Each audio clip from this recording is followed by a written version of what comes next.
माँ तू सबसे प्यारी है, माँ तू जग में न्यारी है। माँ तू सबसे प्यारी है, माँ तू जग में न्यारी है। अपने आंचल में रखना, अपने आंचल में रखना। हमें वरदानों से भरना। माँ तू सबसे प्यारी है, माँ तू जग में न्यारी है। माँ तू सबसे प्यारी है, माँ तू जग में न्यारी है। पिता, पुत्र और पवित्र आत्मा के नाम पर आमीन। आप सबों को जय यीशु। हमारे इस YouTube चैनल में अनेकों बार प्रोटेस्टेंट लोगों द्वारा एक टिप्पणी करते हैं, मूर्ति पूजा के अनेकों टिप्पणियां, और उसका जवाब कई बार मैं दे चुका हूं। विशेषकर जो हाल ही में अशगांग टीवी ने एक सवाल किया था, आप लोग मूर्ति के सामने हाथ जोड़ते हैं, दंडवत करते हैं, मोमबत्ती जलाते हैं, सब क्या है? मैंने जवाब दिया। और आज का क्लास भी इस प्रकार का जो सवालें उठा रहा है उसका एक जवाब के रूप में देना चाहूंगा। अनेकों लोगों का जीवन में ये एक डाउट भी है, मूर्ति के सामने क्यों बत्ती जलाता है, क्यों हाथ जोड़ता है। कई कैथोलिक लोगों के मन में भी इस प्रकार के बातें सुन सुन करके ये विचार आ जाता है, हम लोग ये मूर्ति पूजा कर रहा है। बत्ती जलाना मूर्ति पूजा है। हम लोग इसके विषय में थोड़ा सा बाइबल से कुछ बातें मनन चिंतन करना सबसे पहले जरूरी है। निर्गमन ग्रंथ उसके अध्याय 25 में, निर्गमन ग्रंथ एक्सोडस चैप्टर 25 वर्स 31 to 40 अगर हम पढ़ेंगे, वहां पर ईश्वर ने मूसा नबी के द्वारा जिस प्रकार प्रभु के लिए एक निवास स्थान बनाने के विषय में वर्णन किया, प्रभु का 10 आज्ञाओं का जो पत्थर उसको कैसे रखना है और उस कौन से स्थान पर रखना है, और साथ ही साथ उस मंजूषा का निर्माण कैसे करना है, वहां पर 2 केरूबों को कैसे बनाकर रखना है, ये सब प्रभु ने मूसा नबी को सिखाया। और वहां का उस महिमा को बनाए रखने के लिए यहां पर हम लोग देखते हैं प्रभु ने कहा दीप वृक्ष के निर्माण करने के विषय में। दीप वृक्ष अर्थात बत्ती जलाने वाला एक स्टैंड, वो 6 बत्ती जलाने के लिए ये स्टैंड बनाया है। और जहां ये बत्ती जलाना है, तेल डाल करके जहां बत्ती जलाता है, उस जो अग्नि पात्र के विषय में वाक्य 38 में 38 वाक्य में लिखा हुआ है, वो शुद्ध सोने का बने हुआ होना चाहिए। जहां आग जलाना है वहां, बाकी कौन सा लकड़ी से कैसे बनाना है सब कुछ। और वाक्य 40 के अंदर प्रभु कहते हैं, मूसा से कहते हैं, जब तुम पर्वत पर आया, वहां पर्वत पर अर्थात वो स्वर्गीय दर्शन तुमने देखा, जिस प्रकार वहां दीप वृक्ष जल रहा था, उसी प्रकार का दीप वृक्ष तुम्हें यहां पर बनाना है मंजूषा के सामने भी। अर्थात प्रभु के लिए जो निवास स्थान, जो तंबू है, जो तैयार कर रहा है, इवन उसका पर्दा आगे लिखा हुआ है, उसका पर्दे में भी केरूबों का चित्र होना चाहिए। तो केरूब मूर्ति भी बनवाया, चित्र भी बनवा रहा है, और उसी का ही अनुसार आगे चल करके हमें मालूम है सुलेमान ने यरूशलेम में प्रभु के लिए जो मंदिर बनाया, वो भी इसी प्रकार, वहां पर भी इसी प्रकार दीप वृक्ष ये सब हम लोग पाते हैं। किस लिए? एक स्वर्गीय दर्शन में उन्होंने देखा वहां दीप वृक्ष दीप जल रहा है। और उसी प्रकार मैं लेकर के जाना चाहूंगा रेवलेशन चैप्टर 4। रेवलेशन चैप्टर 4 हमें मालूम है योहन को, प्रकाशना ग्रंथ अध्याय 4, योहन को पवित्र आत्मा में आविष्ट होकर के उन्हें स्वर्ग में ऊपर लेकर के गया, स्वर्ग में लेकर के गया। स्वर्ग का दर्शन योहन वहां देख रहा है। वहां पर उन्होंने सिंहासन पर विराजमान को देखते हैं, अर्थात ईश्वर को, और ईश्वर के उस सिंहासन के सामने वाक्य 5 में हम लोग पढ़ते हैं, आग की 7 मशालें जल रहे हैं। वहां पर भी इसका मतलब सिंहासन है, सिंहासन के सामने आग की मशालें जल रहा है। मैं नहीं बोल रहूंगा वो वहां बत्ती जलाकर रखा हुआ है, वो एक प्रतीक है। वो प्रतीक है ईश्वर के सामने विराजमान 7 आत्मा, अर्थात पवित्र आत्मा का भी एक प्रतीक है।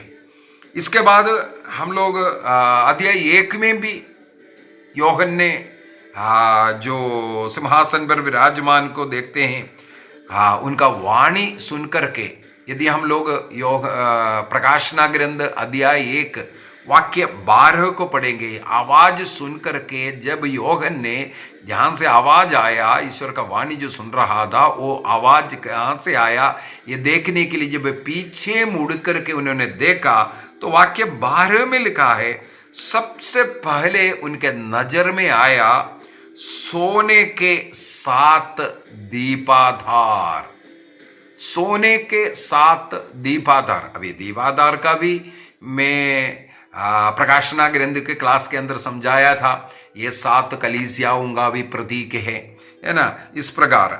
और उस सिंहासन पर विराजमान के हाथ में 7 तारे हैं, एक करके तारे, जो कलीसिया का दूध है, इस प्रकार का चिन्ह है। तो मेरे कहने का तात्पर्य है, ईश्वर के सामने इस प्रकार जलती जो आग या मशाले स्वर्ग में मूसा ने देखा, और उसके अनुसार जब जो मंदिर का रूपरेखा, जो ईश्वर के लिए जो निवास स्थान, जो तंबुओं का जो बना रहा था, उस समय पर उन्होंने भी वो दीप वृक्ष को बनाया।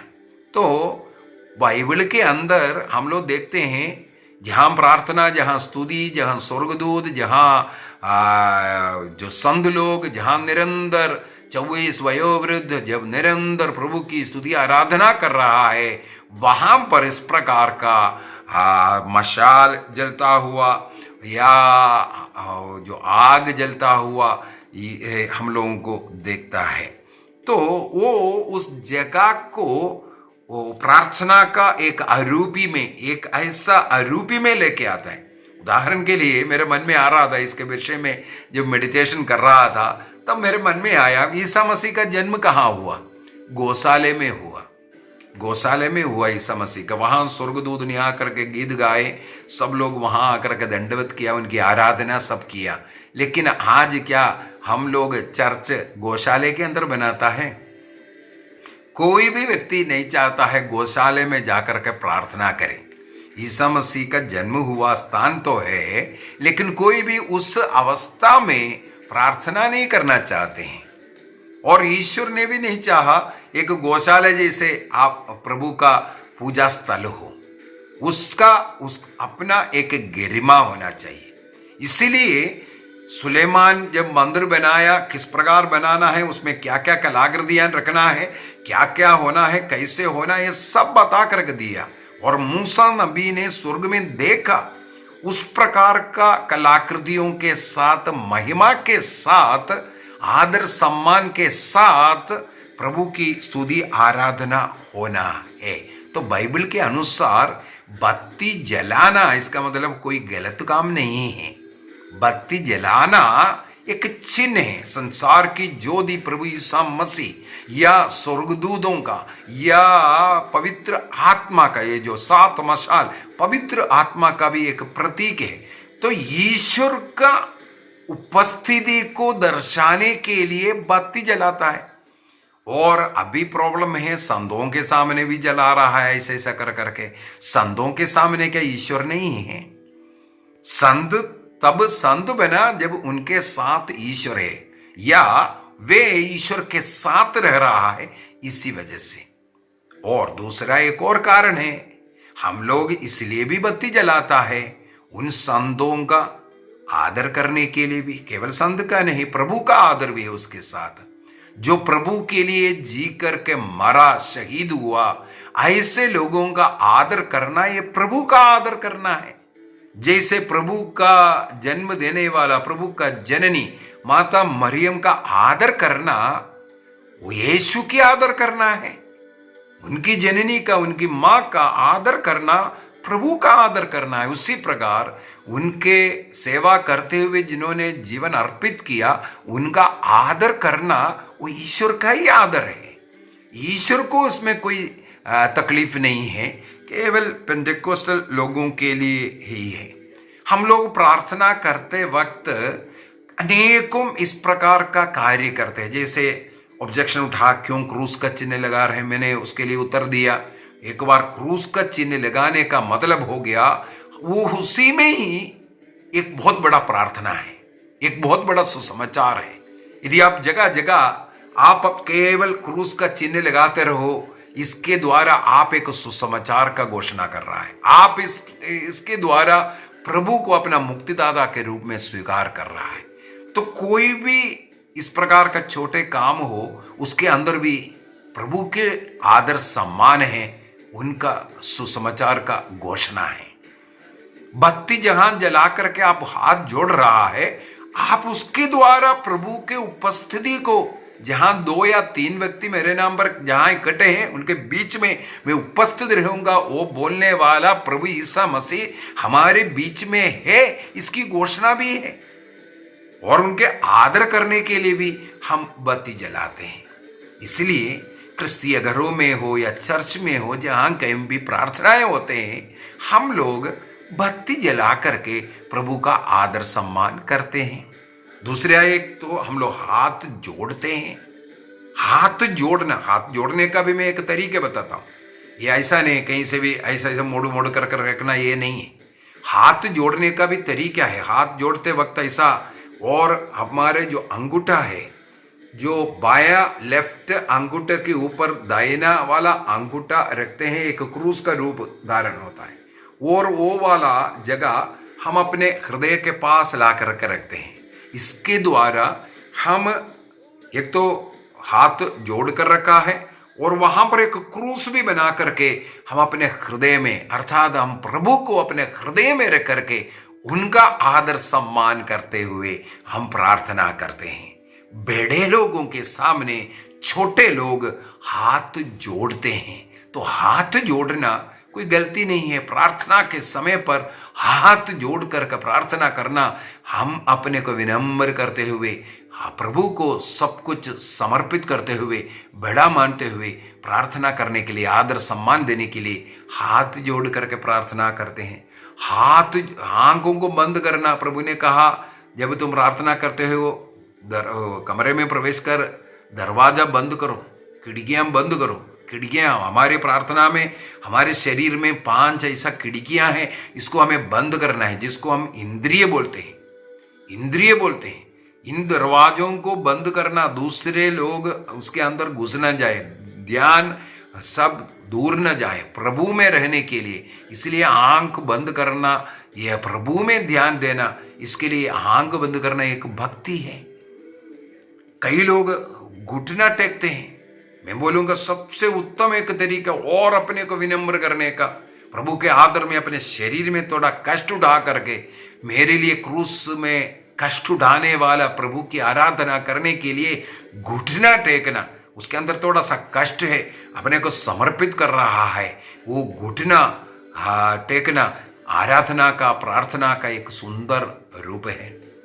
इसके बाद कई लोग दंडवत करते हैं। कई लोगों को इसमें भी प्रॉब्लम पड़ता है, दंडवत कर रहा है, जमीन तक झुक रहा है। क्यों?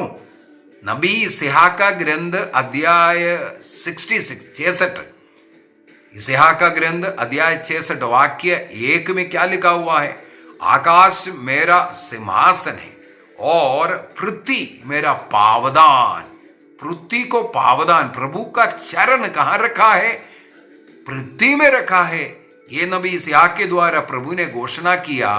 तो हम जमीन तक अपना माथा टेकना, जमीन को चूमना, इसका मतलब जो झुक रहा है, दंडवत कर रहा है, उनका मन में प्रभु के चरणों को चूम रहा है, उनके चरण स्पर्श करने का, अपने को समर्पित करने का एक तरीका है ये सब। तो प्रार्थना का, भक्ति का कई ऐसा रूप है।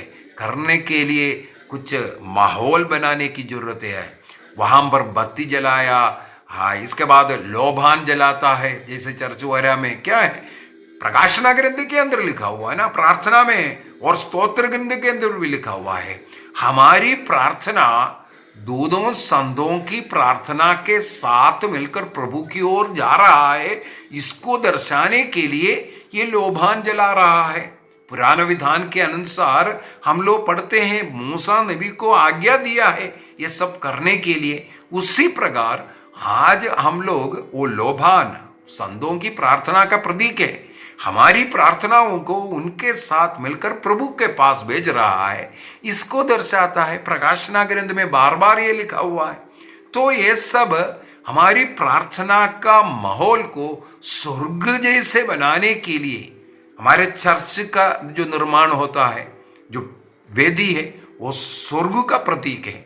जिसे आम जनता जहां खड़े रहते हैं, वो इस संसार का, इस भूमि का प्रतीक होता है।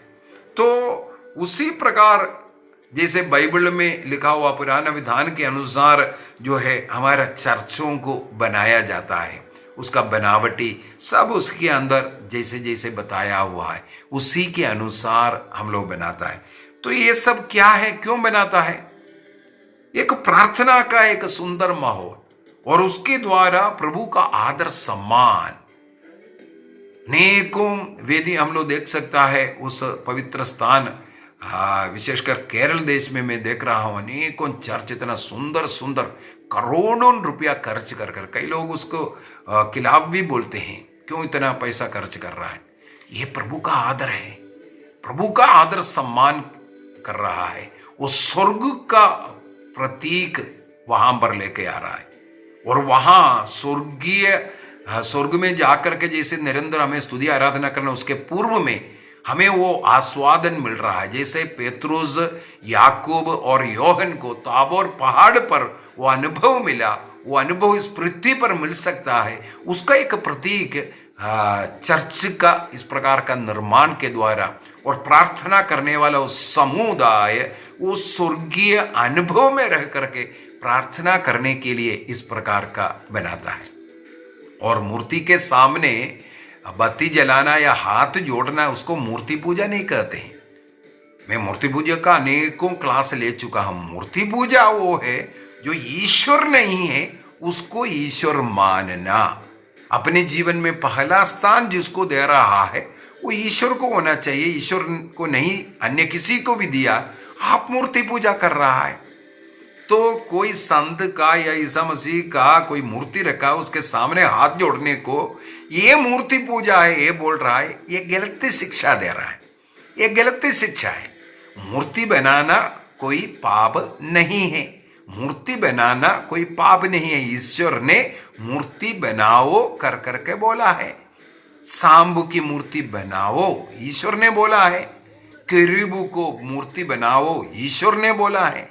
ईश्वर ने ऐसे कलाकारों को कलाकृति बनाने का कृपा दिया है। इसलिए किसी भी मूर्ति बनाना पाप है ये बोलना, ये पाषंडता, ये पाषंडता है। मूर्ति नहीं बनाना बोल रहा है, इसका मतलब आप ईश्वर के वचन के खिलाफ पाषंडता कर रहा है, ईश्वर विरोधी कार्य कर रहा है।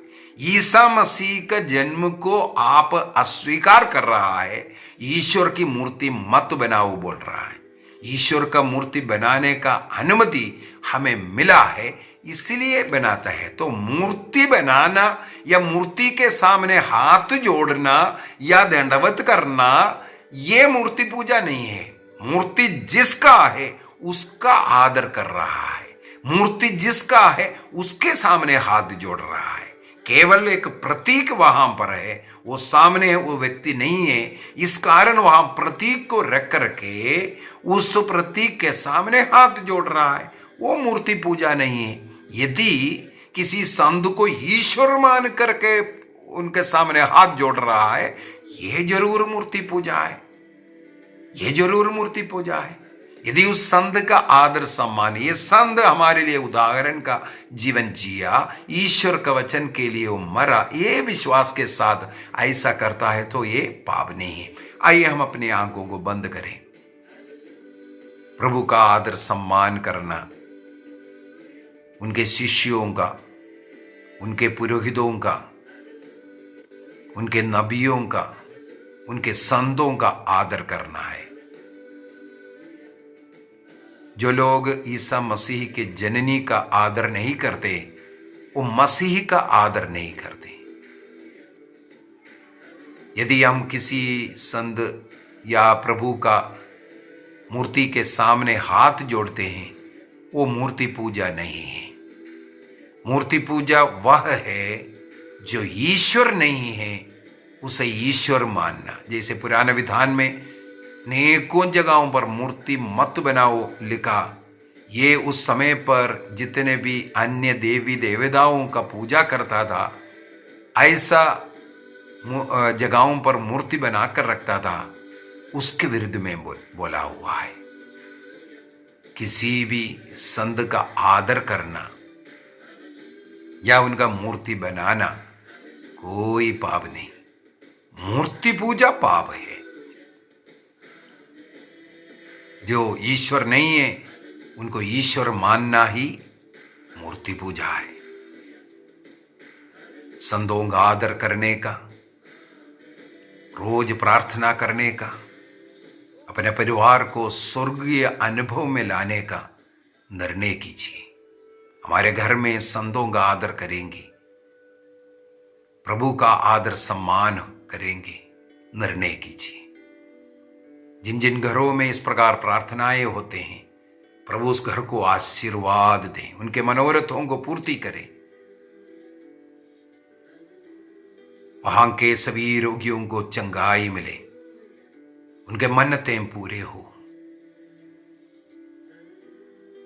प्रभु का उपस्थिति का अनुभव उनके जीवन में निरंतर बना रहे। नशा करने वालों को नशा छोड़ने की कृपा मिले। इस प्रकार के भक्ति के द्वारा उनके बच्चों को प्रभु में और गहराई में भक्ति में बढ़ने का कृपा मिले।